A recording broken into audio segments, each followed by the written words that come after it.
we hear this a lot. Oh, so-and-so's a natural talent. Or you'll hear the singing TV shows. Oh, you've just got a natural gift, right? Now, if you're one of those singers that someone has said that to, it doesn't necessarily feel as good as you think it would, because almost in all cases, a singer, even that's really good, still feels like there's something that their voice isn't doing that they want it to do. So they still have the exact same questions and insecurities as someone who doesn't even consider themselves a singer. And this was a big eye-opener to me when I started working as a professional. It was like, really, when you get to know these people, they'll actually admit they have the same problems I have, and I have the same problems I had way before. So why are we all just lying to ourselves and trying to act like we're good? Probably because people are paying us at that point. You kind of feel like you have to put on some kind of air like you're good. Today I'm going to show you exactly how to know how good you are. All right? Now, I need some input from you guys. I've got a couple different themes that we're going with for the live stream show that we're doing on Tuesday, free training Tuesdays. Last week we did a random song fix. So if you have any song, I will go through and I'll fix it. I'll tell you the hardest parts and the best way to unlock that sucker. And then today's theme is stop taking singing lessons. And I have offended several singing teachers, and that's okay, because my goal is to get this information not to singing teachers, but to singers. And I want to show you the ineffectiveness of the wide majority, and I mean well over 90% of all the vocal education out there. It's not to diss any other singing teachers. Almost all of the singing teachers I've ever met, and there are thousands of them, are wonderful, wonderful people who love singers. It's just that they weren't given the tools they need to really help you. And it turns out not to be worth the money.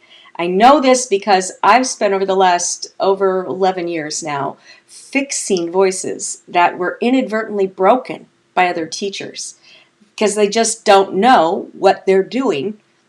That sounds a little harsh, but they don't know to the extent of what's going on in the voice. I wouldn't have either had two doctors completely destroyed my voice twice and left me with no voice and had to figure it out for myself. If you are interested in the story, I put it in 5 little short videos. It's on thevoiceclub.com. On the main page, just scroll down, it says the story. And you can see exactly what happened and how I learned what I learned about the voice. But if it weren't for that, I wouldn't know any of this stuff. My mission now is to get this information out to you, the singer, so that you can understand from a scientific and a provable, measurable perspective how to think of your own voice. Okay?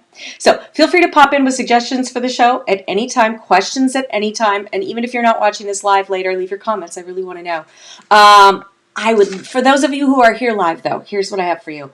I want you to type in right now, how would you know that you're a good singer, or that you've arrived, or that you're good enough to be paid? However you think of a good singer, because we all have kind of a different measure. So right now, go ahead and type in, what do you think it would take for you to believe I'm really good? Yeah, I've done it. Okay, I'm gonna. Oh, thanks, Barb, for sharing a story. And Barb says I'm a freak, and that's not supposed to pop up on my phone right now. So I don't think Barb is calling me a freak because of what I just said.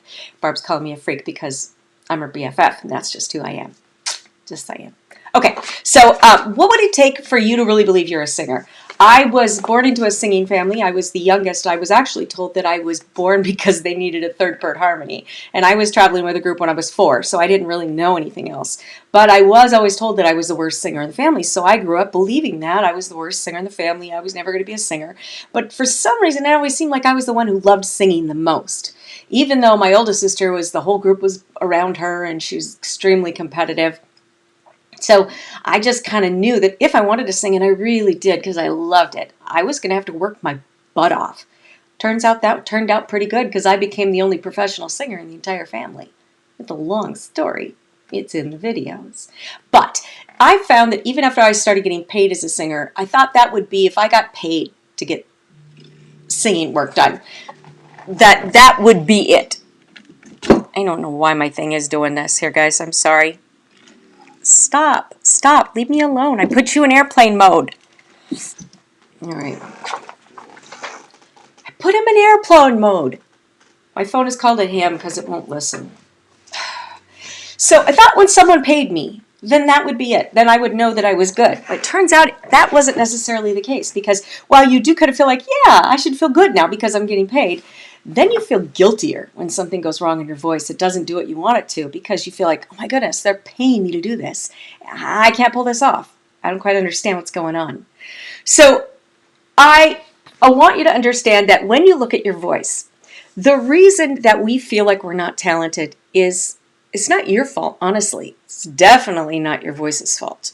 The reason that the vast majority of us feel like we're not singers is because the information we've been given, either that we've just absorbed from watching other singers on TV shows or different interviews or different concerts or taking voice lessons, wherever we've gathered this singing information, the information that we've gathered that we've told our brain was what we were supposed to base our decision on is just plain wrong.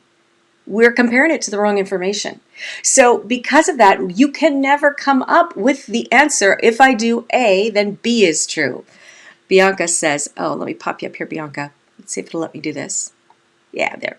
Do we ever believe that? I guess we're able to fill the brief of what's required of this session. They're okay with getting paid for it. Oh, yeah. Yes. And here's what happens. You go to the session and you say, wow, that didn't, when the producer said, okay, sing it like this, and they'll use some words that mean nothing because it means something else in their head, and you're supposed to know what it means, and you go, okay, and you pull out something, and it's not what you thought you were going to pull out, but something else came out, and then you kind of look to see if they're smiling. If they're smiling, you go, okay, that must have been it. You go home, the check clears, so you go, I guess I was good. And it's just not common that you come home going, man, I rocked that. They asked for this, I gave them that. And honestly, as a professional singer, I didn't even really think it was possible. I just figured you did your best. If the check cleared, they must like you. If they hire you again, they must like you. You must be good. But it turns out you can know if you're good. You can know that you're doing exactly what you want to do when you pull it up. And it literally feels like I am the master of the universe. No joke. Every singer I've worked with, they're like, I can't believe it. It's just the craziest thing. So I'm going to introduce you to a little bit of how that is possible today. So why do we think we're not a singer? Well, because we've compared ourselves to other singers. Now, you'll have to let me know in the comments, what singer have you most recently been comparing yourself to? I hate it. I hate it. We always do this because we hear somebody on the radio, we hear somebody on a singing TV show, or if I was Joe Biden, I'd say on a record player. We hear a singer and we say, oh, well, if I just sounded like so-and-so, then I would be a good singer. And we try to get all of those things going on and copy those singers so that we can feel like we're good.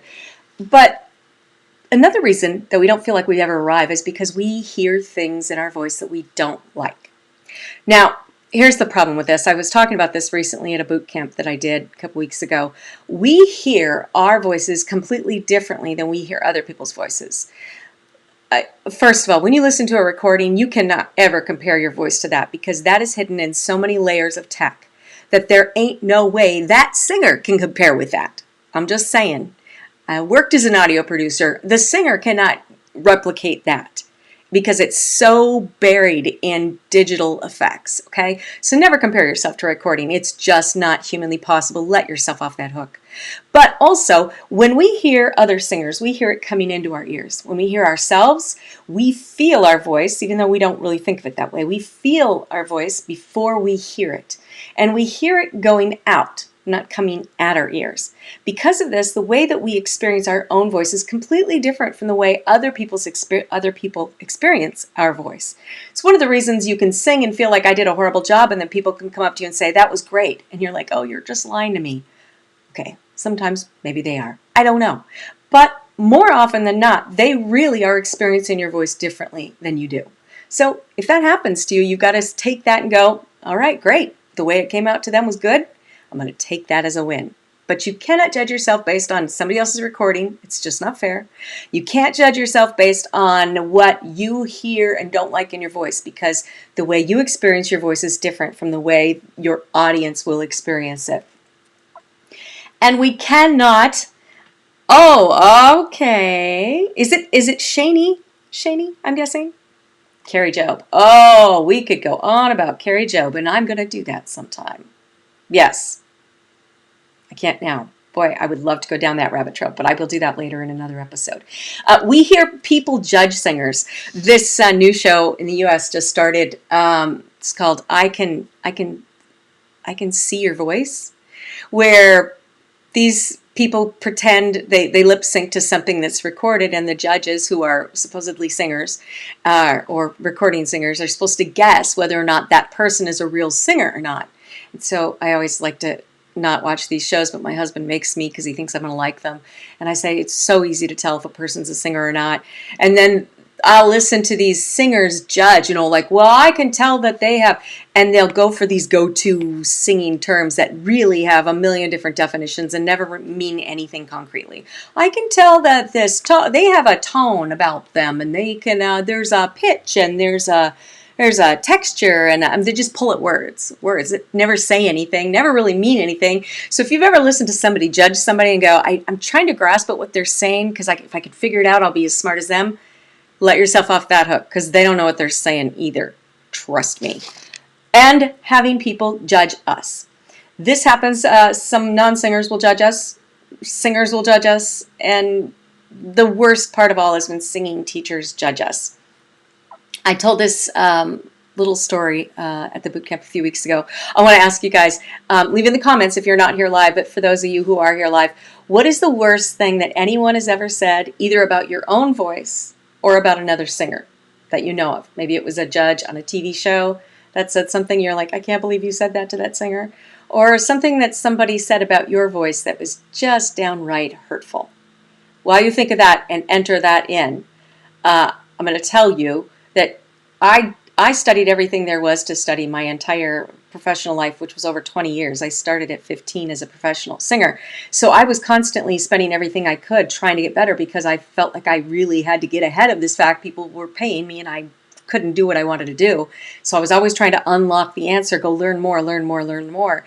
And after a while, I just decided I'm not going to tell these singing teachers that I'm a professional singer, because it's like they give me the same boiled down kind of answer when I say, okay, I'm a working singer and here's my issue. And then they'll say, oh, well, you're so good and blah, blah, blah, and you should feel good about it. But they never help me. So I kind of thought maybe the answer is to just not tell them I'm a singer. So once within 2 months, I went to 2 different really big vocal coaches, and I didn't tell them I was a working singer. And I did whatever they wanted me to do, paid the big bucks to go to my session, and sang whatever they wanted me to sing, and then waited to the end for them to give me their opinion of if I should study with them. And both of them at the end told me that I needed to come to terms with the fact that I probably was never going to be a singer, that I probably didn't have a natural talent, and that there are probably many other talents that I have that I might want to pursue. And I was like, wow, how can we go from every teacher saying you're so talented and you should just really enjoy what you have, you're so talented, to you're not a singer at all? How can we go from that to that just based on the information that I give them up front? Which made me start to question, what are they basing what a singer is off of as well? All right. I am going to tell you the really simple basics of it. When I went through, and I'm going to assume from now on everybody has gone and watched those 5 little short videos that tell my story, because without the story of how I learned what I learned, none of what I say makes sense, and none of it means anything. If anyone else said what I say came out of their mouth, it would mean nothing, because they wouldn't have the proof that I have, because I've been able to test this in situations that science doesn't even develop the tools to test yet. I got to do some really crazy, unique testing of everything that everybody teaches us, and shockingly found out that it is absolutely baseless, not based on anything that is true to our bodies, and that understanding our voices should be just as easy as understanding what a healthy diet is, or what a healthy workout is. Now, you may not know which is the best of the healthiest workouts for a specific muscle group or a specific sport, but you know enough about your body to pick a healthy diet. You know enough about your body to pick a healthy workout plan that can burn more calories than another one. In the same respect, we deserve to know enough about our voices, and by the way, it is just as simple, that we should be able to pick up from there and be able to make wise choices and not just believe anything that anyone on TV or in a voice lesson or another singer says to us. We should never do that, because our poor little voice is really not the problem. It's everything we've been told about our voice. Oh, Sean. Hey, Sean. Sean says, where can I see the videos of your story? Thevoiceclub.com. There, you scroll down, 5 videos. I just put them up this week. Good to see you, Sean. Long time. Okay, so um, in today's session, I'm going to help you rediscover your joy of singing. I'm also going to tell you the talent formula that I developed, so that I looked at all of the professionals throughout the years, and then I looked at all the science and all the things that I learned anatomically about the voice, and I developed it down into what is absolutely provable, measurable, true. How do we know if we're talented, and how do we get more talented? I'm going to give you that formula today. Okay? Sound good? All right. So here's what it comes down to. How do you know you're a singer? Well, what is a singer? Not what somebody thinks a singer is, or when somebody thinks a singer is good, but let's just look at what a singer is. A singer is somebody who has the physical ability to sing, who actually sings. That is what a singer is. Now, you might say, I'm tone deaf. I'm not a singer. I have pitch problems, dog. Bad old Randy Jackson reference. Old people will get. Okay, so no, you don't have pitch issues. You have vocal muscle balance issues. Now, there are about 2% of the humans on the planet that are born with a condition that affects the inner ear, has to do with balance in the inner ear, that will make it next to impossible for you to perceive tone in speech or in singing. And because of that, those people are not going to be able to sustain a pitch and know that they're on a pitch. That is what tone deafness is. You would know that at birth if you had that. It would cause all sorts of problems and everything. You would know. That is what tone deafness is. If you haven't been told by a professional within the first 6 weeks of life that you have an inner ear problem, then you are not tone deaf. I've never met a pitch problem I can't fix. It's because it's not the singer that lacks talent. It's not the voice that lacks something that's wrong. It's the way that the singer has been told to get at the notes that is just an absolute myth. And they're trying their best, but it just doesn't work. So they don't get to the solution. Now, so unless you're tone deaf, medically tone deaf, and I just told you how to tell if you are, if that's not true, then the only other criteria you have to meet in order to be a singer is to be singing. Singers sing. So I have a problem with singing teachers that don't sing, and I've lectured myself a lot too. Main reasons I've stopped for years at a time singing is because I have a lot of major medical issues stemming from my whole experience. And my last vocal damage, they sliced through my right vocal cord, and I have a lot of scar tissue. So after I speak for a certain period of time or sing for a certain period of time, it's very painful. So professional singing just causes enough pain that it was like not fun anymore. So, but you still got to be singing. It doesn't mean you have to be on stage anywhere. Are you singing right now? Enter it or leave me a comment. Have you stopped singing? Now, this doesn't mean professionally. It doesn't mean in front of people even. When you hear songs on the radio, do you want to sing along? Are you singing? Are you having fun singing throughout your day, throughout your life? It's been a little weird this year. Everybody's been a little bit more down than usual, and there's less singing going on because singing is an expression of joy. So, are you naturally singing? Did you know that singing actually will make chemical changes in your body that will give you more of a mood boost than all those herbal pills and a lot of medication can give you? It's absolutely true. Singing is a cheer me up. And it does a lot of great things for you. The more we enjoy singing, the more we want to sing, the more we enjoy singing, and it becomes this really nice cycle. But the cycle also goes a different way. It can really set us down a really bad path. And here's what happens. When we sing something and we don't like something we've heard, usually we don't like it because we've compared ourselves to another singer or because somebody's judged us. So we've told our brain to mark that as you are awful. And we feel bad, and when we feel bad, we start questioning that something's wrong with us. Something's wrong with our voice. Maybe we don't have it. And then we feel awful, and then we usually will start looking for an answer because human nature, we want to fix things, right? We'll go Google on the internet, or maybe that's how you found me. You're looking for an answer for something. But generally, we will blindly accept whatever we find to be the truth because we don't know, and we assume everybody else does. That was the assumption, the biggest assumption I ever made. That was my biggest problem. And I find is the biggest obstacle for every singer I've ever worked with. It's because we assume everybody else is right when we're not really allowed to ask them questions because we're just told to trust them. If somebody says, just trust me, come back in 6 months, you keep doing this for a year, then they don't know. They just don't know. It's just going to be real. When we try something that we trust somebody else knows and it doesn't pan out for us, we blame ourselves more. We judge ourselves more. It kills the joy of singing, and then we don't want to sing anymore. And guess what? We tend to be much less optimistic and much less cheerful when we stop singing. So it's this whole cycle that starts with judging ourselves based on the wrong criteria. Now, I just gave you Bianca, I like that. If I stop singing, it's the sign that I've stopped breathing. Yes, that's the way I was forever. I used to share a room with my one of my sisters, and I used to wake up singing at the top of my lungs. By the time we were about 12, 13, she used to like run down to the kitchen, get a kitchen knife, and chase me through the house because she was so mad I would wake her up singing at the top of my lungs. I never saw the problem with it, frankly. And honestly, I was never quiet until they took my voice away twice. Then I was quiet for a while, and now I refuse to be. All right, so let's take a look at some things that happen that really make us feel bad, that make us feel like we're not a singer. We've already gone through, the reason we don't feel like a singer is because we're judging ourselves based on the wrong criteria. What is a singer? Somebody who physically can sing. I already told you if that's you. Chances are it is. And somebody who is singing. If you're not singing for fun, if you're not singing, just the act of singing, all you have to do is make a choice to do it. Be singing. It makes you a singer. A singer sings.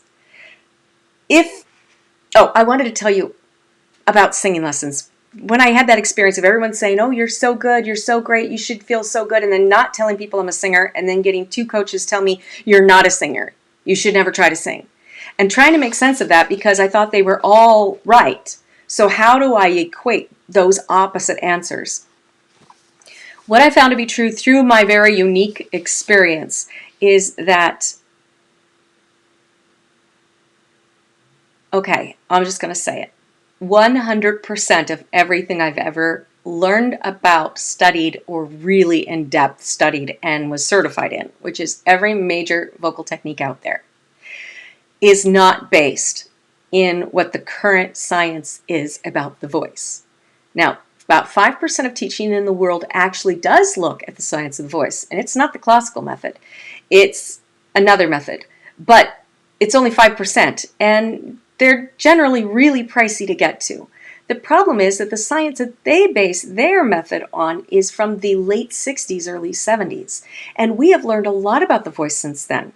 But what I've found in my very unique, very rare situation is that even not vocal surgeons that are singing specialists, there are very few of those, but vocal surgeons, even vocal surgeons, and it definitely has to do with ENTs. I thought the ENTs knew all about the voice and what it needed. I thought the otolaryngologist, which is the larynx doctor, would know all this stuff. I've been through all those guys and lots of them. None of them are required to know the current science about the voice. None of them are required to know the difference between what the voice needs, as the anatomy of the voice needs to be a singing machine versus a casual office speaking machine, which is the difference between if I were exercising, walking around the block once a week, or I were competing in an Olympic sport. That is the difference in what it requires of the body between like casual talking and being like a professional speaker or a really high level use singer. If you're on a worship team, and even if you're on 6 weeks and off a few, you're high level. You're using that muscle at a really high level. But doctors aren't even required to look at the difference of that. And singing teachers definitely are not. They'll usually look at some terms and pull some things out of that. And terms are useless. I tried, after I found out everything I did, I tried to reverse engineer to find out why everything was so wrong that everybody was teaching. And I tried to start with the terms. I thought, well, we all have terms in common. Let's look those up. It turns out there's like a million different definitions for different terms. It just depends which party you attend. It's crazy. You can't base anything on that. Here's what I found to be true about singing teachers. And I went into this year knowing that I am going to tick off singing teachers, and I'm okay with that. I love everybody who loves singers, no matter what they teach. I was a bad singing teacher. I know what that's like. And I know what it's like to be that person who wants to get better as a singer, and usually you invest so much in your own education that at some point you feel like, I should start teaching so I can recoup some of this investment. There's nothing wrong with that at all. The problem is not singing teachers. The problem is what singing teachers are given as tools. And what they're given as tools are not adequate to give you, the singer, what you need. So the result is singing teachers saying things from a place that can come across harsh and really kill your dreams. I want to give you a little backstory into kind of what goes on behind the scenes most of the time.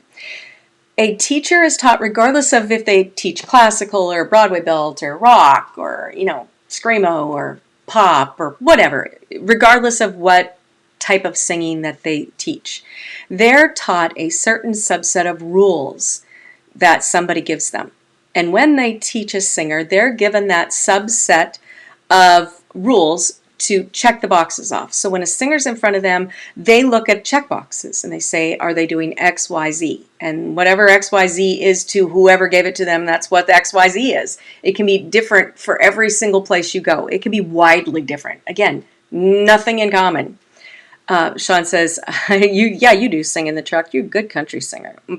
Now, Mr. Sean, I've known for a while, and he has got a fabulous voice. Hey, Mindy. You go through phases where you sing a lot and you don't sing for a while. Yeah, that's normal.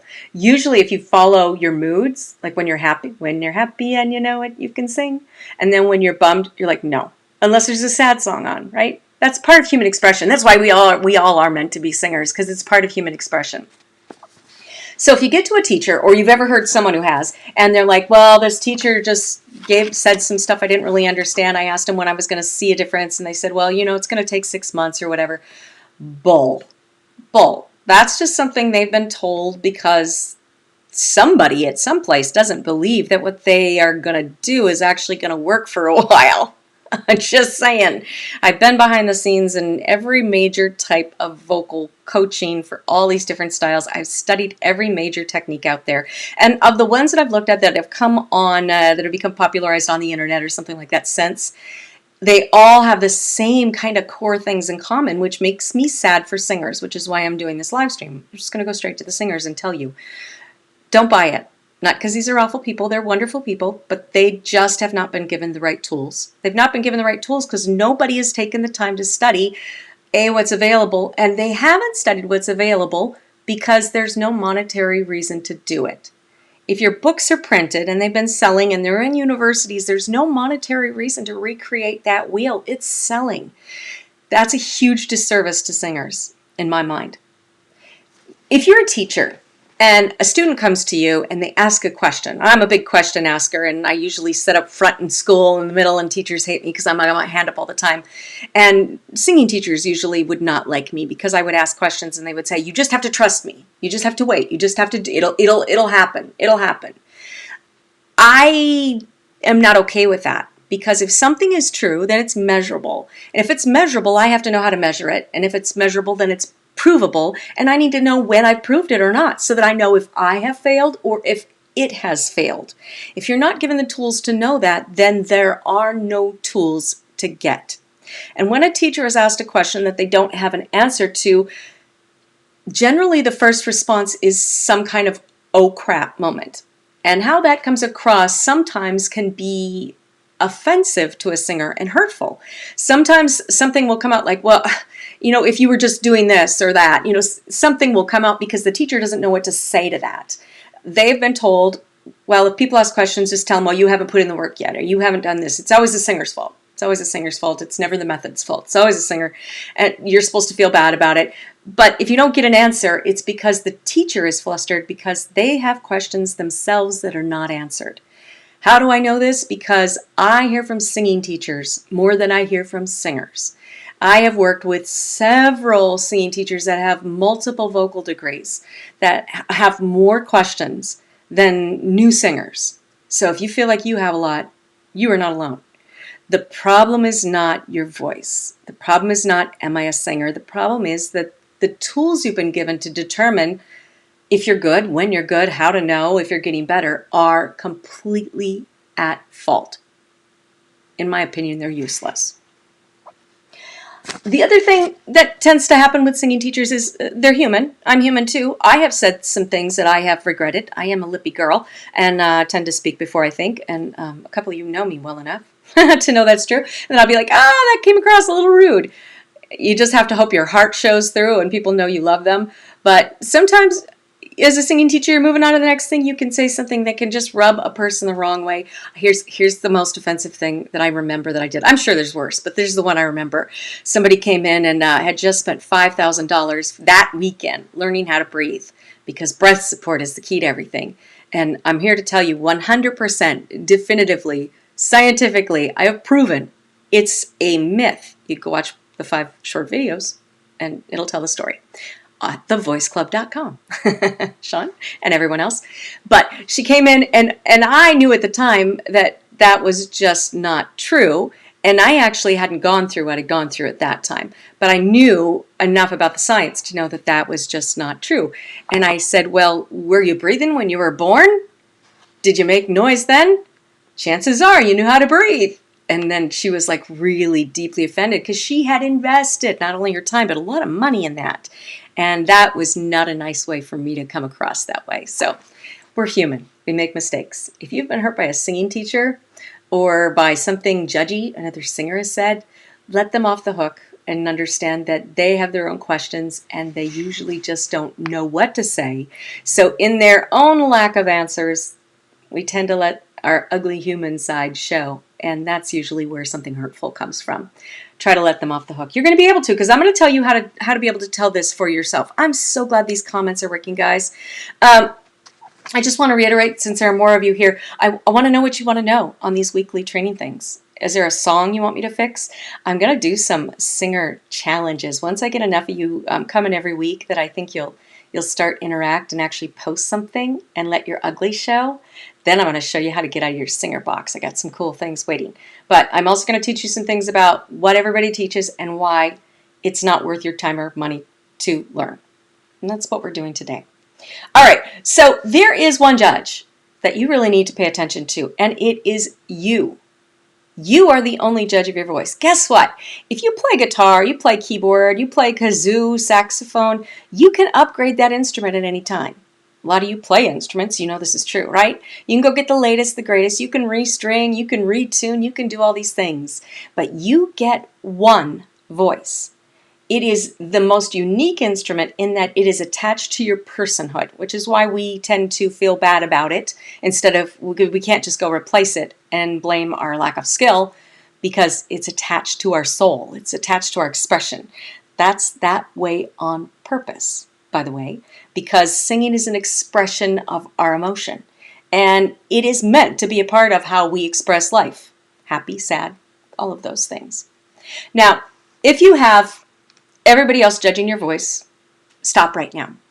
You hear somebody on TV, next time you hear a singer give an opinion on one of those stupid singing TV shows, I want you just to remind yourself in the back of your head, God bless them, they just don't know. Just say that. God bless them, they just don't know. They just don't know. I'm going to tell you how to actually know if you're talented and how to actually gauge how talented you are and how to get more talented. Okay? First of all, there's only one judge, and it is you. Remember what I already told you. We hear our voices differently because we hear it on the outgo. We don't hear it on the way back. So when people hear our voices coming at them, it's always going to sound a little bit sweeter. There's actually frequency reasons for this. So I'm not going to get into the whole audio science of it, but when we hear things going out, we're hearing different frequencies than when we hear it back. It's another reason that when we hear our voice recorded, we hate it in a new and different way. Right? Yes. Yeah. And even when people pay me to sing, I'm like, oh, don't make me listen to it. It's okay. Don't let that kill your joy. I do have a few ways that I want you to start tapping into how to be your own best voices judge. And that is to, first of all, start feeling what your voice feels like. I want to make sure I didn't miss anything on my pages of notes for you. I made notes in pink because it just seemed like a pink day today. Actively choose not to let anyone else judge your voice. God bless them, they just don't know. But by the end of today, you're going to know. You already know that you are your own best judge. Also, you are your worst enemy. Stop over judging yourself. You cannot judge yourself based on what anyone sounds like, because if it's produced music, not even the original singer can replicate that. It's a non-starter. Let yourself off the hook. You can't compare yourself to that anymore. Guess what? You can no longer compare yourself to another singer, because guess what? Every single voice is completely unique. It is not supposed to sound exactly like someone else. You're not supposed to. In fact, you anatomically have to manipulate and sometimes potentially damage your voice to sound like someone else. That's why when you get people that copy other singers for a while, they are more likely to get vocal damage, because your voice is not meant to do that. So you can't copy recordings anymore. It's a non-starter. You can't copy other voices because you have a unique voice. Why do we not want our own unique voice? Because we think it should sound like something it shouldn't.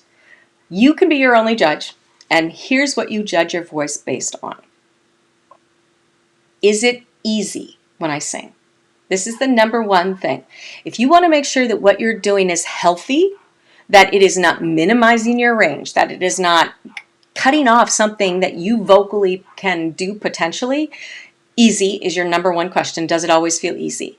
That doesn't mean wimpy easy. But when I go for power, when I do what I want to do, does it feel easy? If it feels easy, guess what? You don't need a vocal coach to tell you it's right.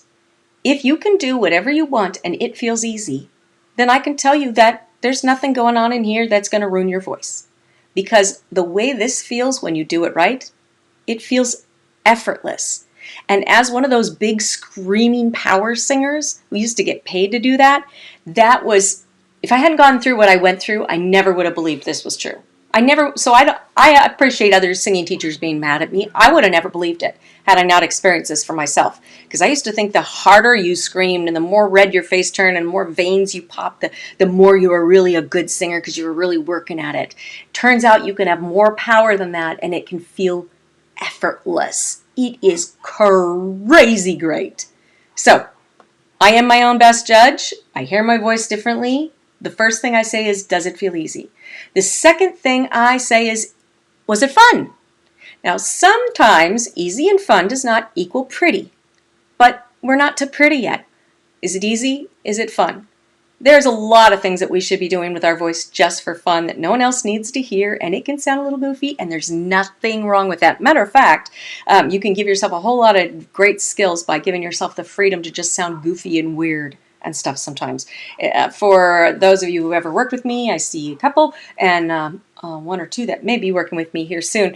I will ask you to do bizarre, weird things. So just get used to it. Why? Because your old singing database freaks out and says, well, that's not singing. I can't do anything with that. And I go, thank you. Get out of the way.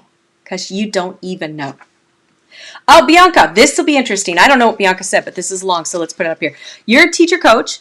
The voice represents who we are, what we're experiencing, what we've been through. I don't charge. You live in Africa. I don't offer criticism, because who criticizes a person? That's so true. The tools, if I ever do, are based on the person is feeling, the science about that. That's good. The point is that they have a healthy mind and body, and only they can tell me that. The only bone that I will pick with you, Bianca, is the last thing. Is not, they cannot always tell you that. They can be doing things that are harmful for their voice and not know it. I know this just because I'm a vocal repair specialist. But it is extremely true that if it feels easy, you're probably pretty good. Now, you all know this because you've tried some things before and it didn't feel easy. It felt hard or strained or even painful. Every once in a while, I'll work with somebody who had, they'll usually explain it as a really sharp, painful pop in the larynx.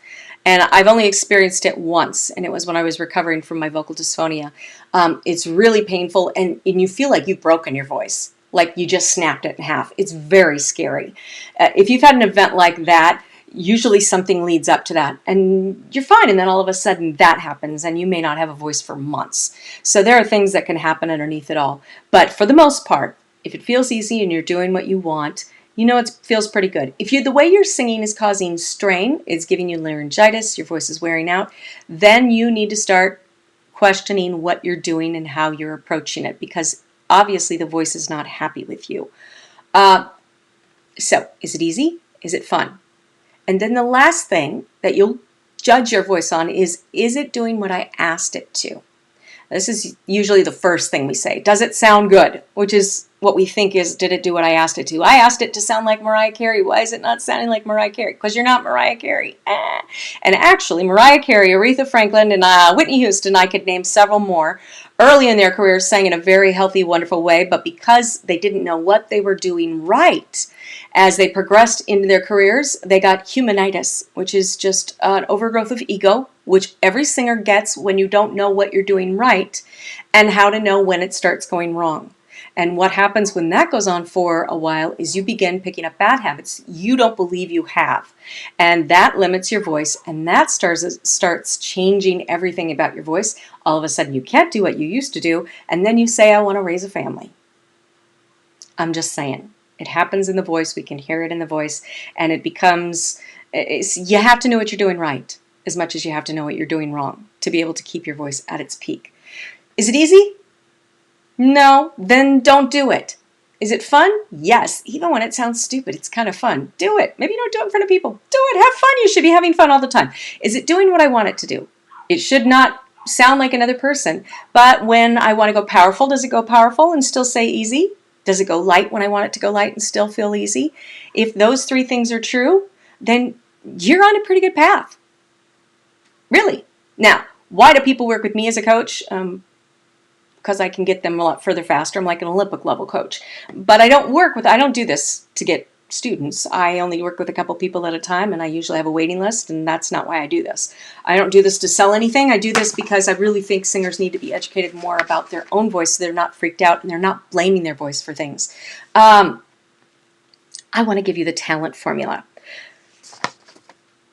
The talent formula that I developed is based on all of my years as a professional singer and all of my personal experience medically through the voice stuff. And Bianca, as a voice coach, you can't use this. Sorry, it's copyrighted. All right. Okay, your talent formula. How talented am I? Okay, there are two things that equal talent. One is interest. Now, you've probably never heard it this way before, but if you're not interested in singing, you're not going to do anything that makes you get better at it. My husband is a great example of this. He's a bad singer. He loves to sing bad. He has zero interest in ever getting better. And he's perfectly happy that way. Why should we change him? I'll never ask him to do anything differently. He's super happy that way. Nothing wrong with that. He is a happy singer, just the way he is. He's just fine, right? But if you have an interest in making it do what you want it to do, which was the third thing that we just looked at, then we say, okay, we take how much interest do you have on a scale of 0 to 10? How much interest do you have in making it do what you want it to do and still be easy and still be fun? Then you add the second thing. If we have interest, we add the amount of interest to the amount of skill. Skill is not natural talent, by the way. 98% of us are born with what other people would consider a natural born singing voice. It was already there. It's just that all the advice we picked up from other places, even if we've never had a singing lesson, has gotten in the way of it and taken it away from us. Definitively. I know, because all I've done for 11 years is remove people's obstacles. And that's all I ever need to do to unlock their voice, is remove things. I don't have to add a single thing. Just remove things. It's all the other things we think about how to sing. Now, skill really is two things. It's what we believe about our voice, and I call this our singing database. It's the information in our brain, because our voice knows what to do since birth. It knows how to be a Lamborghini engine, but it checks with the onboard computer to say, can I go do this? And if the computer database up here doesn't compute and know, and is not proven and measurable ways to get there, and it can't say, yes, you want to get here, here's how to get here easy and make it fun, and yep, go. And let the voice do what it needs to, then it spits out guesses. And it goes, I don't know, try this and try that. And what happens when it spits out guesses? It is like, I hit that note, and then I went to do it again, and it disappeared. What happened to that note, right? So a lot of you have felt this. I'm putting money on probably all of us have felt this. I know I had before. I was like, I hit this note in the last 3 gigs, and then I do this gig, and I'm singing the same song, different band, but I like totally massacred that note, and I don't have a clue why. So now you're insecure, because how am I going to make sure I can fix it next time? I don't know why I did it wrong. So your skill is how much you know about how your voice works and how to get the obstacles out of your way. We add that to experience. Skill is what you know about what your voice needs. And in my experience, singers know next to nothing. And I didn't either, honestly. I had no clue some of the stuff that I figured out. Matter of fact, I worked with the world's top singing vocal surgeon on my second vocal recovery. Not the recovery, but when he told me I'd never speak again after the severed vocal cord. And it just occurred to me the other day, he doesn't even know that I fixed that. He's busy. He's got things to do, like teach at Harvard and stuff. But I didn't even tell him I fixed it. I should probably do that at some point. But all of these people that know very, very little, they're like, yeah, he confirmed everything that I said. Then all of this stuff that I believed about this, and this is wrong, and it really should be this instead. And he's like, yes.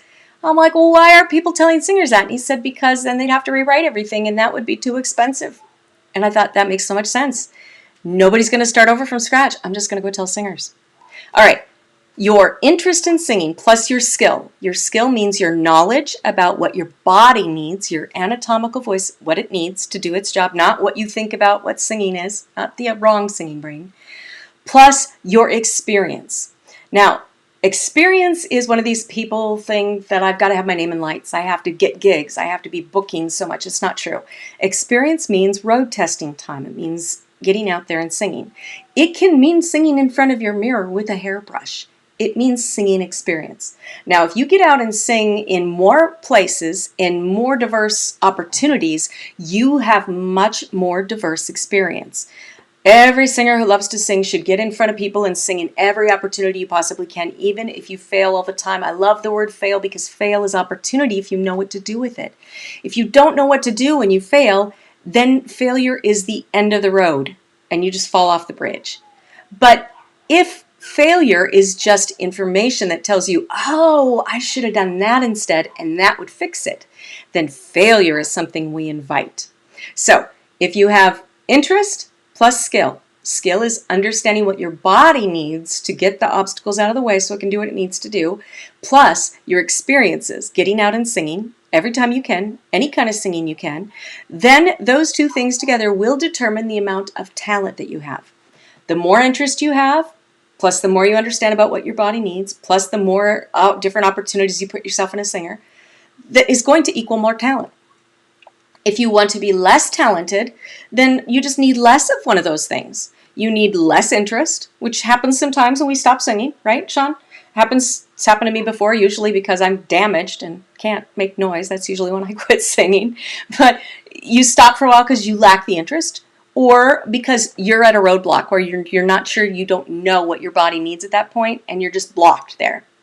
Or you think you know how to move forward, but you're not getting out and singing, whether it's just in front of a mirror or in front of 40,000 people. It doesn't matter. It really doesn't matter. But you're not getting out there and making opportunities to sing. If one of those three elements is missing, you will have less talent, and your talent will shrink. I've worked with a lot of singers. This has happened to me personally too, where, like, I performed in front of, they said it was like 500,000 people. I think it was less than that, but people like to pad numbers. It was a lot of people. More dots than I could see eyeballs for heads.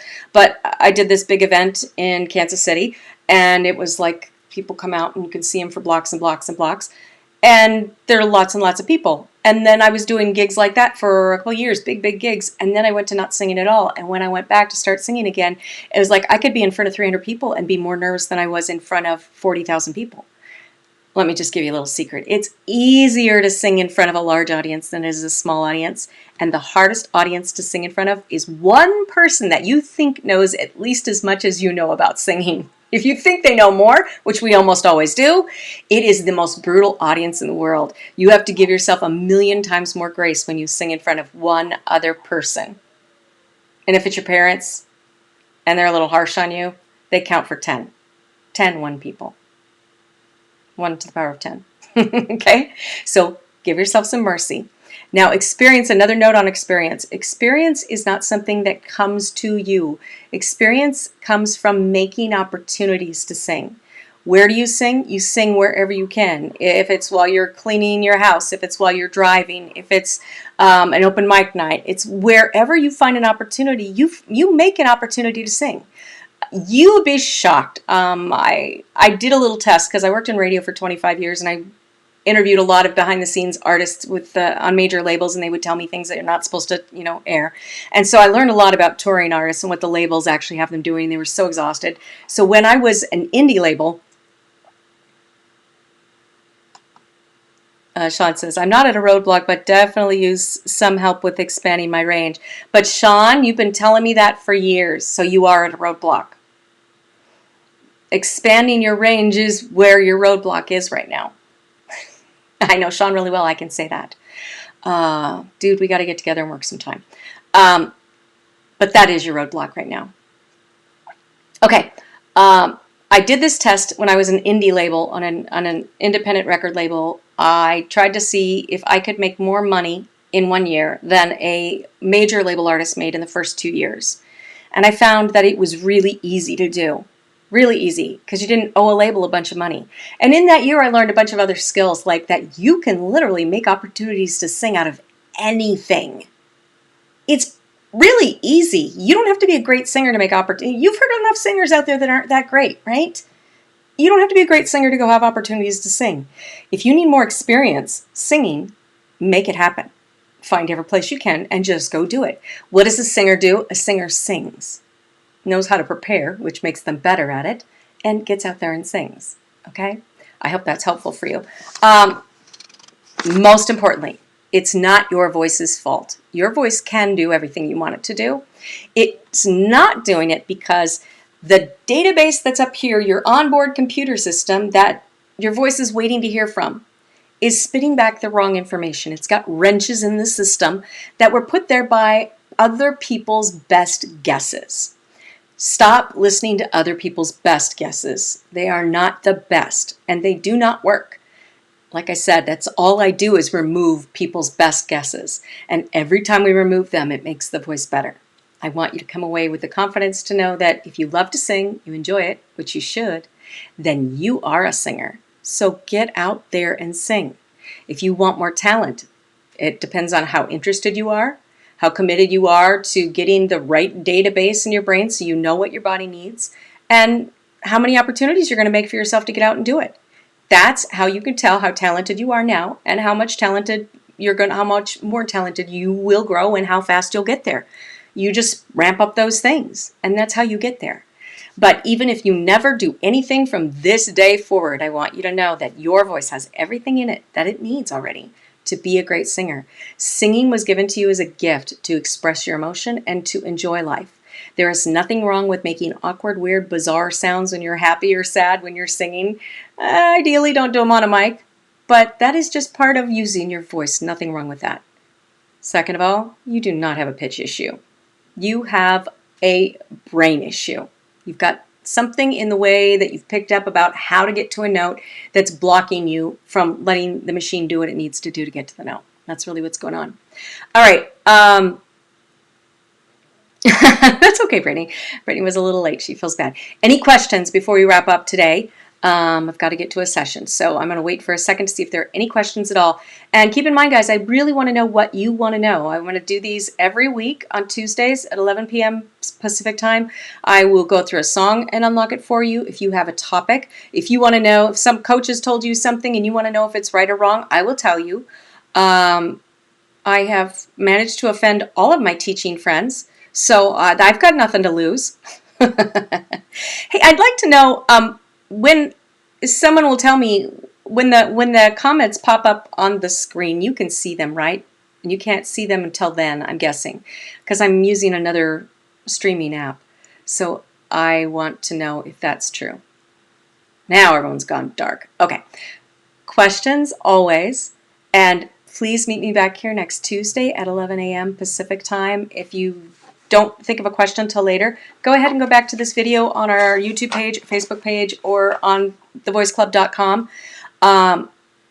Oh, here's a great question. I love this one. Brittany says, let me get this window out of the way. Are we allowed to send you little snippets of singing even if we don't have you as a coach? Totally cool. Yes. Actually, I was thinking about this, Brittany, this week. It's so funny how I'm usually thinking about something and then a singer will bring this up. And it's usually, and you're welcome, Sean. Yeah, I'm thinking about in the future, if there's enough people, I might create some kind of little online group where you can run your songs by me and some kind of thing like that. But sure, I mean, for now, until I've got too many people doing it, sure. Um, Also, if you send me a link to a snippet of some other singer doing something that you have a question about, I'll bring that up in the session and I'll answer it for you. I get this a lot from students. They'll be like, "Oh, I heard this thing. Have you seen this? What are they doing here?" And then we'll talk about that during the session. I'll do that for you too. Just send me a YouTube link and say what's going on, where it's at, what your question is, and I'll bring it into a session on a Tuesday and I'll just answer it for you. Okay. Um, Love people with voices. Encourage other singers. We all need to be encouraged. You should be encouraged with your voice. Your voice can do so much. You're welcome, Brittany, and all the rest of you. Thank you guys so much for showing up. Please send me your questions, because if I don't get questions, I won't keep doing this. How does someone, oh, girl wants to know about grit. Grit, good question. We may do a session on grit. There are two different ways. Mindy's talking about, sometimes this is called edge. Again, terms don't matter because other people use different terms and everybody means something different. It's useless because if we don't all have the same terms and have the same definitions, they're useless. They're just words. But how do you put that kind of rocky edge on stuff? Well, we know we can do it in a way that's harmful, right? How do you know it's harmful? Does it feel uncomfortable? Does it hurt? And I'm guessing, Mindy, you've felt this or you would be asking me this question. Yeah, there are two ways to get there. The easiest way is the harmful way. And that's usually the way people will find because it's the first way they can get to it. And so they'll kind of just do it a little less often so they don't have it hurt as much as often. But there is a correct way to get to it. Has to do with getting some other obstacles out of the way first. So I'm not sure I can't probably unlock that in one session for you because it's dependent on how many other obstacles are in the way first. But yeah, absolutely, there's a healthy way to do it. The only type of music I've heard, like the world's top vocal coaches say, the only type of music that you definitely can never sing healthy is screamo. I kind of disagree because I did work with a screamo band once. And we did get them to the point where they didn't have strain. So I think I can do it. Although singing screamo is asking, it's like doing 3 Olympic sports at once for the voice, and it's extremely wearing. All right. Thank you guys so much. Leave your comments below always. And if you're not watching this live, you're watching the replay, please let me know what you want to learn. And I'll be back here with you next Tuesday at 11 a.m. Pacific time. Thank you. Bye-bye.